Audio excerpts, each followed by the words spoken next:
Good morning जय हिंद दोस्तों, मैं प्रदीप कुमार उपाध्याय रेजोमेक्स डिवीजन की तरफ से आपके लिए वापस से लेकर आया हूं वीकली करंट अफेयर्स अप्रैल का सेकंड सेशन। इसमें हम डिस्कस करेंगे इंपॉर्टेंट न्यूज। तो विदाउट टाइम वेस्ट किए मैं स्टार्ट करता हूं, आप लिखते चलेंगे अपने साथ में और अपना रजिस्टर मेंटेन करते चलेंगे, ठीक है। तो स्टार्ट करते हैं। पहला न्यूज हमारी हेडिंग डालेंगे आप वीकली करंट अफेयर्स।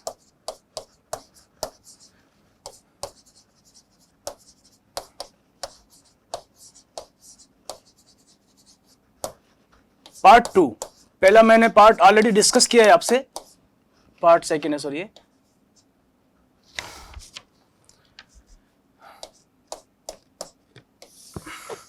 तो सबसे पहले हम बात करेंगे कि अभी रिसेंटली में तेलंगाना के अंदर सूर्यपेट जिले के अंदर फणिगिरी नाम का सिक्कों के भंडार मिले हैं। तो आपका हिस्ट्री से रिलेटेड बहुत इंपॉर्टेंट क्वेश्चन है, कला एवं संस्कृति का एक बहुत महत्वपूर्ण क्वेश्चन है। आपसे 101% यूपीएससी के अंदर, यूपीपीसीएस में, एमपीपीसीएस में और बीपीएससी में पूछेगा आपसे। तो ये बोलेगा कि फणिगिरी, इसका नाम क्या है फणिगिरी, और ये सूर्यपेट जिला तेलंगाना के अंदर मिला है। इसके अंदर यह किसके टाइम पे था, किस वंश के समय था? इक्ष्वाकु वंश के समय के ये सिक्के थे जो आप जाके मिले हैं घड़े के अंदर। और इससे हमें यह भी जानकारी मिलती है कि जो बौद्ध धर्म था उसके बारे में जानकारी मिली है। जो इस मटके के ऊपर जो आकृति बनाई गई है उस वो प्रॉपर तरीके से बुद्धिज्म के कल्चर को रिप्रेजेंट करता है, जिसमें हमें महास्तूप, चैत्य ग्रह, विहार, बोधिसत्व का आदमकद मूर्ति, ये सब चीजें भी मिली है इस साथ में। तो ये एक बहुत महत्वपूर्ण जानकारी है और इंपॉर्टेंट है आपके लिए, आप लिखते चलेंगे इसको। फणिगिरी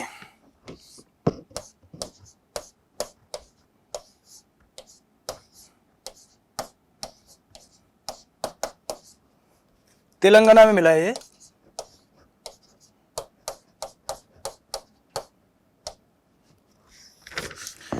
तेलंगाना के सूर्यपेट जिला।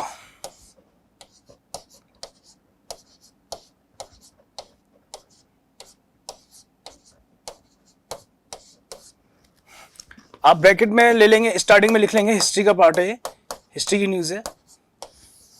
इस तरह से इसमें बताना चाहूंगा मैं आपको, ये इक्ष्वाकु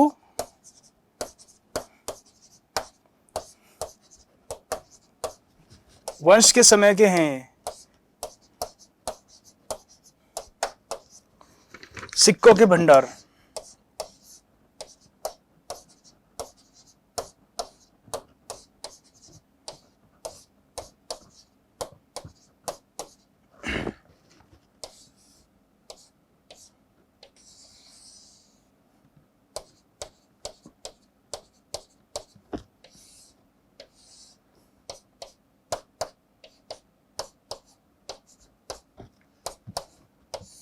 तो ये मटके पर जो आकृति बनी हुई है वो बोधिसत्व को प्रदर्शित करती है और इसमें सिक्कों के भंडार मिले हैं।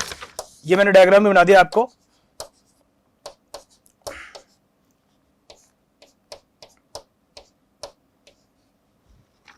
ये इस टाइप की डिजाइन इस मटके के अंदर उकेरी गई है। और इसके अंदर साथ ही साथ में हमें यह जानकारी देता है बौद्ध धर्म के बारे में, जिसमें महास्तूप, चैत्य ग्रह,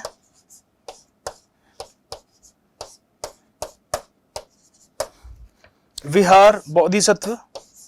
विहार मतलब होता था जो बुद्धिज्म जो रुकने का स्थान था वो उनका, बौद्ध धर्म के जो जितने भी मुनि ऋषि मुनि थे उनको रुकने का स्थान था विहार के अंदर। चैत्य ग्रह में, महास्तूप में यहाँ पे पूजा वगैरह किया करते थे। तो ये बुद्ध धर्म के मैं आपको विस्तार से बताऊंगा एक वीडियो के अंदर में, आप इसको लिख लीजिए। तो ये बहुत इंपॉर्टेंट न्यूज है, आ सकता है आपके एग्जाम में। अगला हम देखेंगे, अभी हाल ही में 10 अप्रैल को मंगल पांडे जी, हमारे जो शहीद थे 1857 की जो क्रांति के नायक थे मंगल पांडे, उनकी डेथ एनिवर्सरी बनाई गई है। आपसे एग्जाम में पूछेगा ये जब ये आर्मी में थे, ब्रिटिश इंडियन आर्मी में थे, तो ये कौन सी यूनिट से रिलेटेड थे? तो ये यूनिट बहुत बार पूछता है एग्जाम में। 34th Bengal infantry, Bengal native infantry.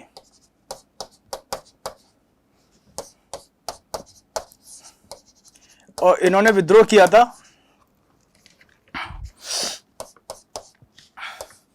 29 मार्च 1857 बैरकपुर, पश्चिम बंगाल, जो पश्चिम बंगाल में पड़ता है, बैरकपुर छावनी के अंदर उन्होंने विद्रोह किया था। मैं आपको पीछे रीजन बताता हूं आपको।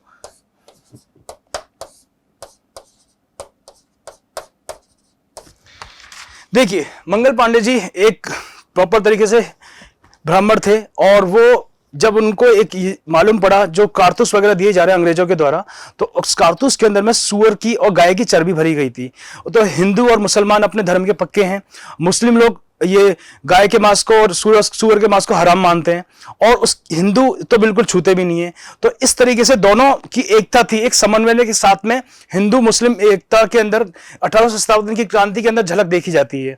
तो मंगल पांडे जी जो थे, उन्होंने ये डिसाइड किया कि हम इस कारतूस का इस्तेमाल बिल्कुल नहीं करेंगे। और जो राइफल्स थी उनमें पहले वो कारतूस मुंह से तोड़ के निकाला जाता था, फिर उसके अंदर भरा जाता था बारूद, और फिर वो जाके रॉयल एनफील्ड जो गन्स थी वो चलाई जाती थी। तो ये उसका उन्होंने विद्रोह किया। विद्रोह करने के बाद ही सशस्त्र विद्रोह फैल पड़ा और बहुत सारे रेबिलियन हो गए। मींस की बहुत सारों ने विद्रोह करके ब्रिटिश के खिलाफ एकजुट हो गए। उसके बाद में बहुत सारे विद्रोह भी चले, आप जानते हैं, सन्यासी विद्रोह चला, फकीर विद्रोह चला, कुका आंदोलन हुआ, और 1857 की क्रांति एक प्रदर्शित करी, एक कील का ताबूत साबित हुई अंग्रेजों के खिलाफ। तो इसमें आपसे पूछ सकता है मंगल पांडे जी के बारे में, तो इनकी अभी हाल ही में डेथ एनिवर्सरी सेलिब्रेट की गई। और ये किस यूनिट से थे? 34 बंगाल नेटिव इन्फेंट्री यूनिट थी ब्रिटिश इंडियन आर्मी की, उसमें ये सर्व करते थे।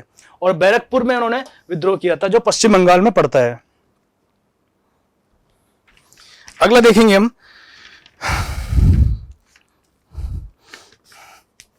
आपने देखा होगा बेंगलोर के अंदर पानी की बहुत ज्यादा समस्या है, चाहे बेंगलोर ले लो और चाहे चेन्नई ले लो। तो यहां पर जो इंपॉर्टेंट जो जल के स्रोत हैं वो सूखते जा रहे हैं, और यहां पर इंडस्ट्रियल केमिकल्स है वो इतना ज्यादा मिलता जा रहा है। उसकी वजह से जो पानी है वो पूरा टॉक्सिक होने की वजह से लोगों को बिल्कुल अनयूज नहीं कर पा रहे उसको। तो ये एक रीजन है, क्लाइमेट चेंज का बहुत गंभीर मुद्दा है। चाहे चेन्नई की बात करूं मैं, चाहे बेंगलोर की बात करूं, वहां पर पानी की त्राही त्राही मच रखी है। तो हमें किस तरह से उसको ओवरकम करना पड़ेगा और अपने रिसोर्सेज को कैसे यूटिलाइज करना पड़ेगा, मैं बताना चाहूंगा आपको। तो यहां पर ये दोनों एक समस्या से जूझ रहे हैं, पानी की समस्या।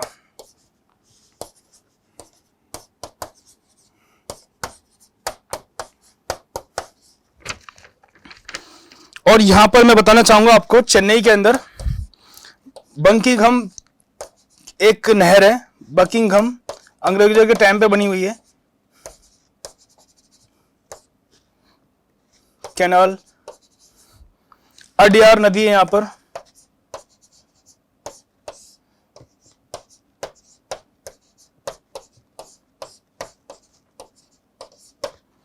और बस ये इंपॉर्टेंट है। तो इसमें देखा गया इन झीलों के में जो पानी के जो मुख्य स्रोत है, इनमें केमिकल है, वो इजीली डिग्रेड नहीं होता, डिग्रेड में इजीली खत्म नहीं होता, और वो पानी में फैला हुआ है। तो वो केमिकल का नेम है, मैं बताना चाहूंगा आपको, उसको बोलते हैं हम फॉरएवर केमिकल्स।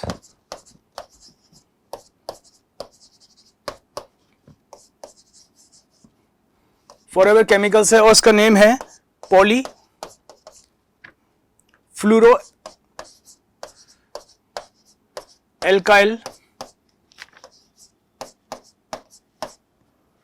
सब्सटेंसेस।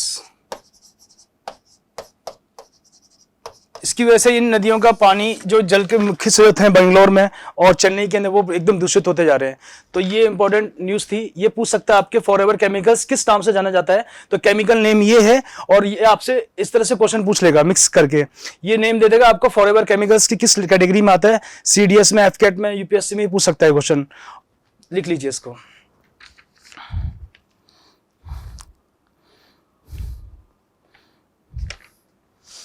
अगला देखेंगे हम, एक बहुत ही इंपॉर्टेंट भारत की विदेश नीति की बहुत महत्वपूर्ण जीत हुई है, मैं आपको बताना चाहूंगा।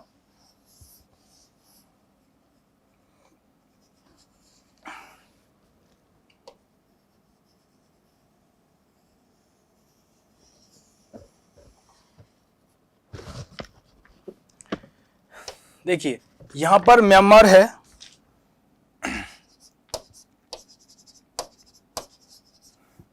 ये हमारा भारत है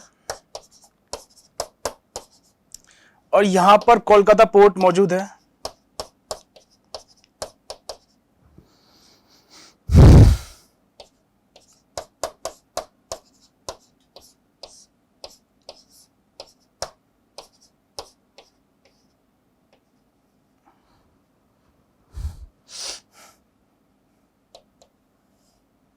ये यहां पर कालाधन नदी है।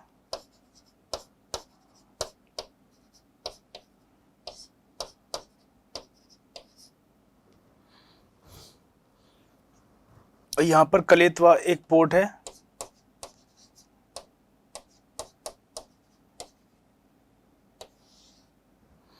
तो एक इंपॉर्टेंट न्यूज ये है कि भारत की विदेश नीति के अंतर्गत हमें एक राइट मिल गया है सितवे पोर्ट को ऑपरेट करने के लिए जो म्यांमार में मौजूद है। और कालाधन, इससे पहले हम जानते हैं कि कालाधन मल्टीपर्पज प्रोजेक्ट स्टार्ट किया था हमने ट्रांजिट करने के लिए, ट्रांसपोर्ट के लिए, ट्रेड एंड कॉमर्स को एनहेंस करने के लिए। तो हमें म्यांमार के साथ में, कोलकाता के साथ में हम ट्रेड कर सकते हैं। तो सितवे पोर्ट है, इसको हमने, म्यांमार की सरकार ने हमें इजाजत दे दी है कि आप जाके ऑपरेट कीजिए और प्रॉपर तरीके से जो आपको ट्रेड करना चाहते हैं हमारे साथ में, तो उसको एक मंजूरी मिल गई है। तो ये एक देखिए इसकी स्ट्रेटेजिकली इंपॉर्टेंट क्या है कि यहां पर हमने बांग्लादेश को काउंटर कर लिया है। और यहां पर सितवे पोर्ट है, ये इसकी शुरुआत यहां से होती है, कलेतवा से जाएंगे आप, कालाधन नदी है, यहां से क्रॉस होगी कालाधन नदी के बाद में सितवे पोर्ट आएगा। तो सितवे पोर्ट यहां से कोलकाता से डायरेक्टली कनेक्ट कर देंगे हम। हमारी इंडियन नेवी जो है, इंडियन कोस्ट गार्ड है, यहां पर प्रॉपर तरीके से नेविगेशन कर रही है। और यहां पर एक मल्टीपर्पज प्रोजेक्ट ऑलरेडी चल रहा था, कालाधन मल्टीपर्पज प्रोजेक्ट, उसको हम ऑपरेट कर सकते हैं। तो ये बहुत ही एक अच्छा इंपॉर्टेंट न्यूज है, इसको लिख लीजिए।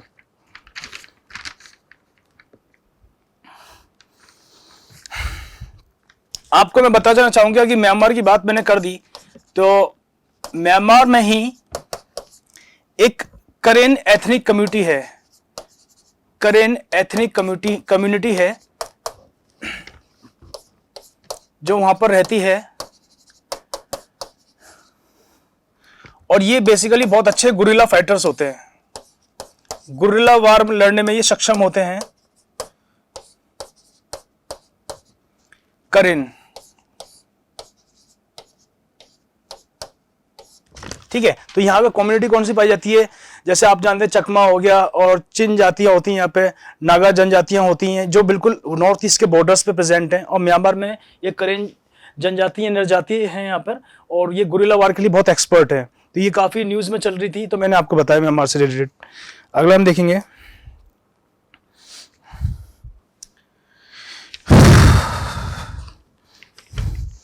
अभी हाल ही में चंद्रयान 3 मिशन के लिए इसरो ने स्पेस एक्सप्लोरेशन में एक अवार्ड मिला है, जिनको जॉन जैक स्विगर्ट जूनियर अवार्ड। तो ये इंपॉर्टेंट है, किसको मिला है ये यूएस की जो एक स्पेस एक्सप्लोरेशन एजेंसी है, मतलब यूएसए के अंदर नासा आप जानते ही हैं। तो यूएसए में वो प्रोत्साहित करती है कि आप स्पेस एक्सप्लोरेशन करें, अंतरिक्ष के बारे में जानें, अंतरिक्ष के बारे में साइंस से रिलेटेड है और उसमें प्रयोग कर सकते हैं आप। तो इसरो ने अभी रिसेंटली में चंद्रयान 3 मिशन परफॉर्म किया था, तो इसलिए उनको यूएस की जो स्पेस एक्सप्लोरेशन एजेंसी ने उनको नवाजा गया है। तो इस अवार्ड का नाम पूछ लेगा आपसे, जॉन एल जैक, नाम थोड़ा सा अटपटा है पर ये आ सकता है एग्जाम में, स्विगर्ट जूनियर अवार्ड। और ये किसको मिला है, इसरो को, किसके लिए, चंद्रयान 3 मिशन के लिए।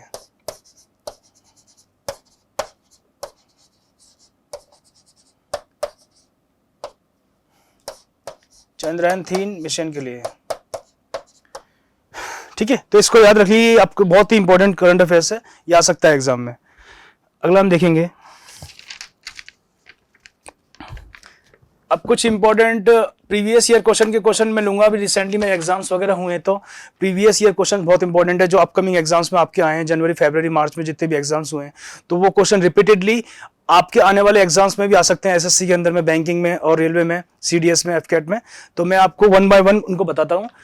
जैसे हम बात करेंगे, ब्रिज फ्यूल किसको बोलते हैं, ब्रिज फ्यूल किसको बोलते हैं? नेचुरल गैस को हम ब्रिज फ्यूल बोलते हैं। और ये डीएसएसबी में आया हुआ है क्वेश्चन, अभी रिसेंटली में एग्जाम हुआ था उसका। अगला हम देखेंगे शिग्मो त्योहार कहां मनाया जाता है? शिग्मो त्योहार कहां मनाया जाता है? गोवा में।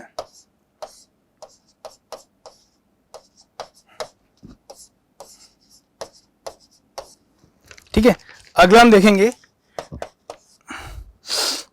टी सेट एल क्या है? टी सेट 1A क्या है? टाटा ने अभी रिसेंटली में अर्थ ऑब्जर्वेशन सैटेलाइट लॉन्च करी है, उसका नाम है, ये टाटा की ऑब्जर्वेशन सैटेलाइट है, टाटा की अर्थ ऑब्जर्वेशन सैटेलाइट्स है। मीन्स कि ये पृथ्वी पर मौजूद जितनी भी मौसमी विज्ञान से है और वहां पर खनिजों की खोज करेगी। तो ये इंपॉर्टेंट है कि टाटा की एक रिसेंटली में एक सैटेलाइट लॉन्च हुई है, टी सेट 1A। अगली देखेंगे हम चीजें, वर्ल्ड हेल्थ डे कब बनाया जाता है? वर्ल्ड हेल्थ डे कब बनाया जाता है? 10 अप्रैल को बनाया जाता है ये। और इसको कौन मनाता है? WHO, world health organisation. ठीक है, तो ये कुछ न्यूज है, 1 to 1 previous year question paper है। लिखेंगे अगला, के स्टार क्या है?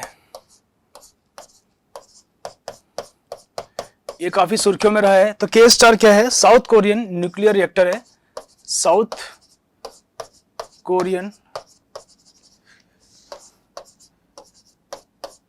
न्यूक्लियर रिएक्टर है ये।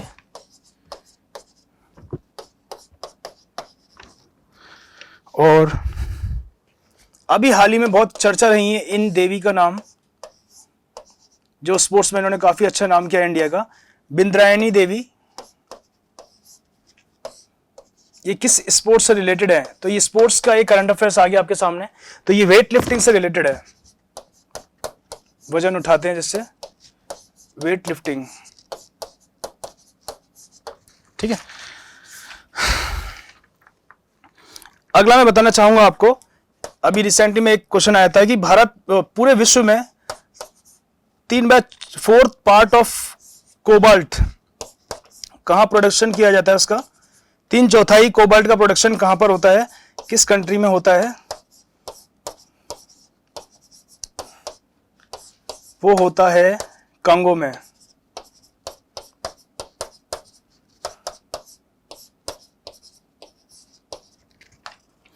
ठीक है, अगला देखेंगे हम, जो मधुमक्खी हैं वो जब अब शहद पर रहती हैं तो अब वो एक तरह की मूवमेंट करती हैं, तो वो डांस होता है एक तरीके से। तो वो डांस क्या, उस डांस का नाम क्या है? वोगल डांस। तो ये आता है, बहुत बार आया हुआ है एग्जाम में। तो डांस परफॉर्म बाय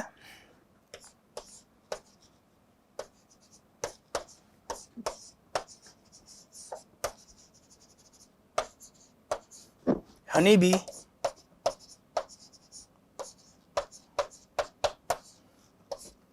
मधुमक्खी,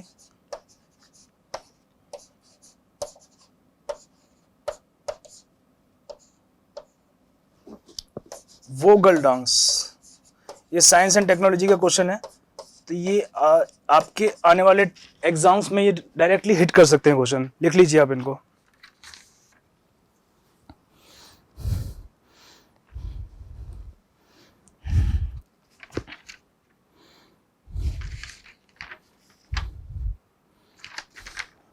नेक्स्ट देखेंगे हम,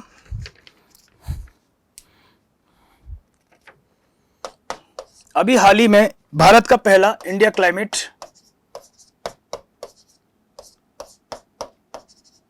स्मार्ट विलेज किसे घोषित किया गया है?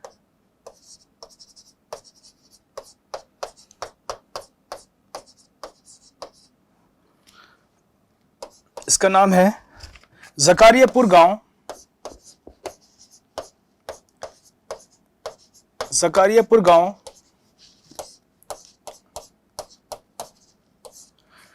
आनंद गुजरात में, आनंद आप जानते हैं जहां से दुग्ध क्रांति की शुरुआत हुई थी, अमूल दूध का वहां से प्रोडक्शन होता है। और हाल ही में डॉक्टर वर्गीस कुरियन, जिनको मिल्क मैन ऑफ इंडिया बोला जाता है, वहां से व्हाइट रिवॉल्यूशन की शुरुआत हुई थी, श्वेत क्रांति की शुरुआत वहीं से हुई थी। तो आनंद में एक कोऑपरेटिव संस्थाओं के द्वारा दूध का प्रोडक्शन किया जाता था। आज के टाइम पे अमूल जो एक कोऑपरेटिव सोसाइटी है, आज पूरे इंडिया में बल्कि फॉरेन कंट्रीज में भी अमूल का दूध सप्लाई होता है। तो ये बहुत इंपॉर्टेंट है। वहां पर जकारियापुर गांव है, इसमें क्लाइमेट स्मार्ट विलेज इसलिए बना जाता है कि यहाँ पर जो प्राकृतिक उत्पाद हैं, प्राकृतिक जो स्रोत हैं, उनको इस तरह ने यूज किया है। जैसे उन्होंने गोबर का इस्तेमाल करके बायोगैस में परिवर्तित करके जैविक कचरे को अपशिष्ट करके वो प्रॉपर तरीके से खाद बना दी, ऑर्गेनिक मैन्योर बना दिया। तो इस तरह से इस गांव के जो लोग हैं वहां पर उन्होंने अपने रिसोर्सेज का इस्तेमाल बेहतरीन तरीके से किया है, इसलिए इस गांव को इंडिया का पहला क्लाइमेट स्मार्ट विलेज घोषित किया है। जकारियापुर गांव, आनंद, गुजरात। हाल ही में नाटो ने अपनी 75वीं एनिवर्सरी बनाई है।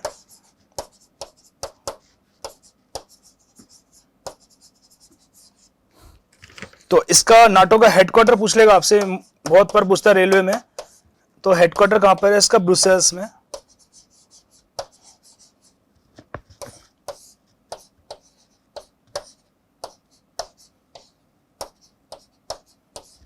जो बेल्जियम के अंदर आता है। ठीक है, लिख लीजिए ये।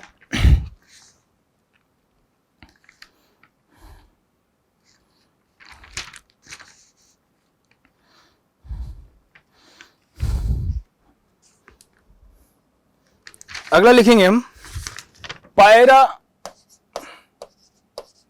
जो तकनीक है खेती की, वो किस राज्य में की जाती है? पायरा तकनीक उड़ीसा में।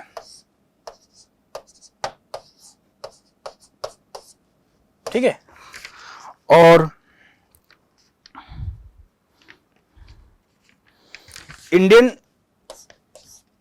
एयरफोर्स ने डॉर्नियर 228 एयरक्राफ्ट किस कंट्री को सप्लाई किए हैं? ग्याना।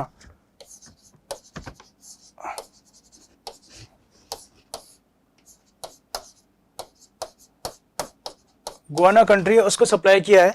और स्पोर्ट्स की न्यूज बताऊंगा मैं आपको। कॉमनवेल्थ गेम्स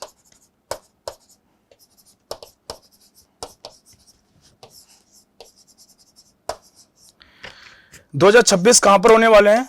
याद रखिएगा, सिंगापुर के अंदर।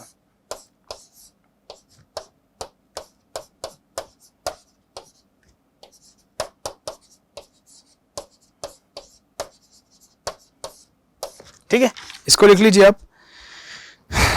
तो ये कुछ इंपॉर्टेंट न्यूज थी। अभी रिसेंटली में इंडियन नेवी के अंदर एक वेसल आया है, इसका नाम है INS अस्त्रधारिणी।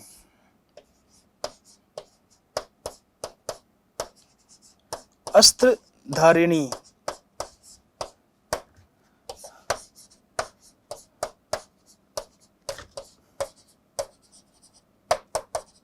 अस्त्रधारिणी है क्या? बेसिकली ये torpedo launch and recovery vessel है।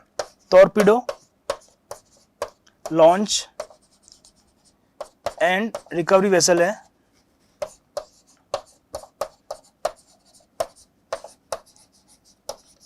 देखिए, समुद्र के अंदर जब सबमरीन्स को टारगेट किया जाता है, टॉर्पीडो के द्वारा एक मिसाइल होती है जो पानी के अंदर चलती है, तो टॉर्पीडो उसको बोला जाता है। तो टॉर्पीडो निशाना बनाती है सबमरीन्स को, पनडुब्बी को निशाना बनाती है। तो उसी के उद्देश्य से हमारी इंडियन नेवी के अंदर INS अस्त्रधारिणी नाम का एक टॉर्पीडो को लॉन्च किया गया है। वो देखेगा कि दुश्मन की कोई पनडुब्बी घूम रही है, जैसे पाकिस्तान की देखा हुआ आपने 1971 के बाद में PNS गाजी थी, और हमारी इंडियन नेवी की टारगेट करके उनको नष्ट किया था। उसी तरह से INS अस्त्रधारिणी एक तरीके से टॉर्पीडो का वर्क करेगी। तो मिसाइल एनिमी के कहीं भी अरब सागर में, हिंद महासागर में, बंगाल की खाड़ी में कहीं भी एनिमी की वो दिखी, पनडुब्बी दिखी, तो उसको निशाना करके नेस्तनाबूद कर देगी। तो ये कुछ इंपॉर्टेंट इवेंट्स थे, मैंने आपके साथ डिस्कस किए।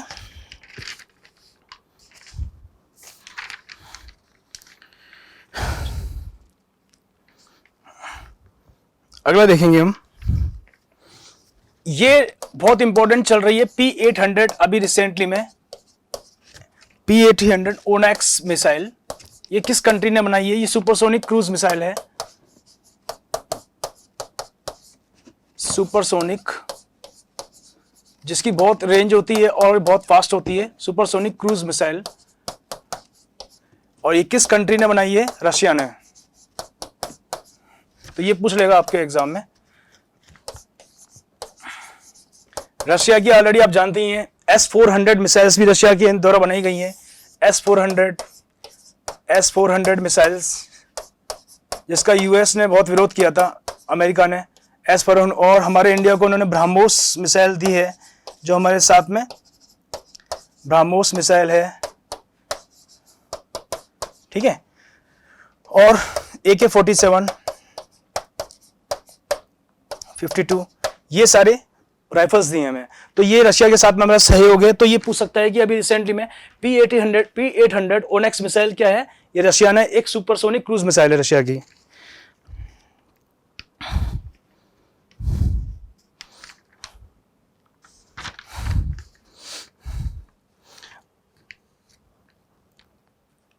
अब मैं बताऊंगा आपको AI सुपर कंप्यूटर, क्या उसका नाम है?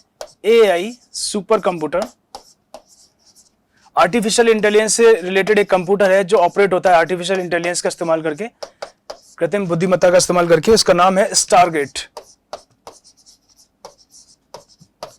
तो ये आपसे एग्जाम में 101% पूछेगा। ये बहुत ही इंपॉर्टेंट करंट अफेयर्स है। और डिजिटल इकोनॉमी की बात करूं मैं, डिजिटल इंफ्रास्ट्रक्चर की बात करूं मैं, आर्टिफिशियल इंटेलिजेंस, मशीन लर्निंग की बात करूं, तो ये टॉपिक्स हैं, बहुत ही कोर टॉपिक्स हैं और ये एग्जाम में बहुत ही हिट करेंगे क्वेश्चंस। तो स्टारगेट नाम का एक AI सुपर कंप्यूटर लॉन्च हुआ है, इसका नाम है स्टारगेट। हाल ही में चर्चा में रहा एक बैराज है, मरावा कांडी बैराज, जहां पर पानी की सूखने की समस्या उत्पन्न हुई है। मरावा कांडी बैराज, वो किस राज्य में है? मौजूद है तमिलनाडु में।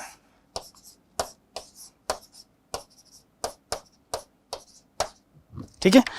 और कांगो की प्रथम महिला प्रधानमंत्री कौन बनी है? First prime minister.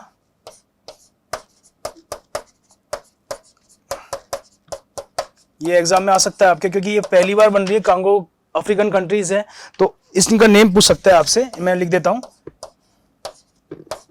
जूडिथ सुमिनवा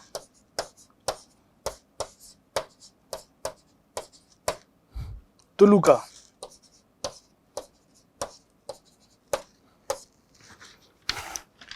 इसका नेम लिख लीजिए आप।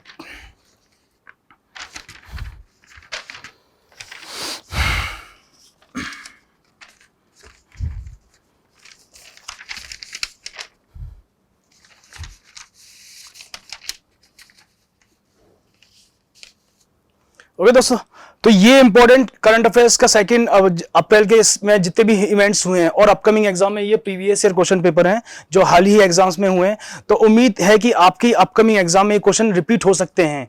तो आप इनको हल्के में मत लीजिएगा, अपने साथ में रजिस्टर में इनको नोट करते चलेंगे, मेंटेन करते चलेंगे, आपको देखेंगे आपके एग्जाम में ही मिल सकते हैं। तो आपको कैसा लगा सेशन? आपके सुझाव सादर आमंत्रित हैं। आपको कुछ भी डाउट होता है, कुछ भी प्रॉब्लम है, और भी कुछ मैं चीज ऐड करना चाहूँ, कुछ भी क्रिएटिव करना चाहूँ, और भी आपके सुझाव है ना, उनके लिए मैं हमेशा रेडी रहता हूं। तो आप कमेंट सेक्शन में उनको मेंशन कीजिए। और साथ के साथ हमारी अप्रैल की मैगजीन है जो रेजोमैक्स डिवीजन के रेजोमैक्स चैनल है, उस पे जाकर आप इसको डाउनलोड कर सकते हैं, हिंदी इंग्लिश सेपरेट, और उसको आप फ्री में PDF में पढ़ सकते हैं। और आपको स्पीड पोस्ट के थ्रू चाहिए, नॉर्मल पोस्ट के थ्रू, आप कहीं भी रह रहे हैं, इंडिया के किसी भी कोने में रह रहे हैं, अंडमान निकोबार आइलैंड में भी रह रहे हैं ना, तो अभी आपको हम यहाँ से डिलीवर करेंगे मैगजीन। ये हमारा वादा है। तो कैसा लगा सेशन आपको? ये आप जरूर बताइएगा, कुछ भी आपका फीडबैक रहेगा मैं उस पर वर्क करूंगा पक्का। ठीक है, चलो मिलते हैं फिर। थैंक यू, जय हिंद दोस्तों।